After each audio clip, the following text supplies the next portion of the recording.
ചിപ്പുന്നാൻ്റെ engagement ആണ്. നമ്മള് engagement ഇരിക്കാനല്ലേ നല്ല ലുക്കിൽ നടന്നു വരുന്നേ ഉള്ളൂ. പക്ക അറേഞ്ച്ഡ് മാരേജ് ആയതുകൊണ്ട് തന്നെ നല്ലപോലെ ടെൻഷനാണ് മ്യൂസിക്കാക്ക്.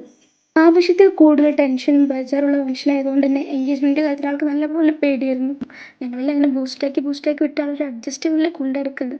അങ്ങനെ ഞങ്ങൾ പെൺകുമാരൊക്കെ പെണ്ണിന് വേണ്ട ഹാമ്പേഴ്സും ഓരോന്ന് കൊടുത്തപ്പോഴേക്കും മുപ്പൊരു ഭയങ്കര ടെൻഷൻ. ആ ഒരു കട ഒരു നിൽക്കുന്ന ആ ഒരു എക്സ്പ്രഷൻ കാണുമ്പോൾ നമുക്കറിയാൻ പറ്റും അത്രയും ബേജാറിലാണ്. അത്യാവശ്യം നാണം കുണുങ്ങിയൊക്കെ ആയതുകൊണ്ട് തന്നെ പെണ്ണ് വല്ലാണ്ടൊക്കെ മെയിൻറ്റ് ചെയ്യുന്നൊന്നുമില്ല. ഞാനും അവരുടെ കൂടെ നിന്ന് ഓരോ ഫോട്ടോസൊക്കെ എടുത്ത് ഇക്കാക്ക് വേണ്ട കോൺഫിഡൻസും ഓരോ മോട്ടിവേഷൻസും ഒക്കെ കൊടുത്തോണ്ടിരിക്കുന്നുണ്ട്. അങ്ങനെ ബ്രൈഡിനെ ഞങ്ങൾ ഒരുക്കി വന്നിട്ട് ഇക്കാനോട് ഞാൻ എന്താ ഇപ്പൊ ട്രെൻഡിങ് ആണല്ലോ ഹായ് കളിക്കുന്നു പറയുന്നുണ്ട്. പക്ഷെ മൂപ്പർക്ക് ഭയങ്കര നാണം, ഹായൊന്നും കാണിക്കുന്നില്ല. അങ്ങനെ നമ്മൾ ചിപ്പൊക്കെ ടെൻഷനോടുകൂടി തന്നെ റിങ്ങൊക്കെ എക്സ്ചേഞ്ച് ചെയ്തു. നമ്മളൊക്കെ സപ്പോർട്ട് കൂടുന്നു. ബാക്കിയൊക്കെ വേറെ ഗോൾഡൊക്കെ ഇട്ടു. നമ്മൾ അന്വേഷിക്കേണ്ട ആവശ്യമില്ലല്ലോ. പിന്നെ നമ്മൾ നേരെ ഫുഡ് അടിക്കാൻ പോയി ഗൈസ്. ഫുഡാണല്ലോ മെയിൻ. നമ്മൾ പരിപാടിക്ക് പോകുന്നത് ഫുഡ് അടിക്കാനാണല്ലോ. നല്ല അടിപൊളി പാലക്കാടൻ style mutton Ravuthar biryani chicken ചില്ലിയൊക്കെ ആയിരുന്നു.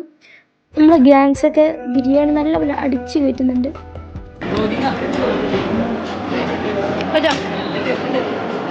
പൊതുവെ എൻ്റെ ഉമ്മാൻ്റെ വീട്ടുകാർക്ക്, അതായത് തൃശ്ശൂർക്കാർക്ക് പാലക്കാടൻ സ്റ്റൈൽ റാവുത്തർ ബിരിയാണി ഇഷ്ടമല്ല.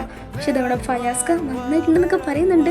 വെറുതെ പറയണോ അല്ലാക്കറിയാം. അപ്പോൾ അത്രയൊക്കെയുള്ളൂ നമ്മൾ ചിപ്പുക്കയുടെ എൻഗേജ്മെൻറ്റ് വിശേഷങ്ങൾ. ഇനി വെഡ്ഡിങ്ങിനായി കാത്തിരിക്കാം. ഓക്കെ.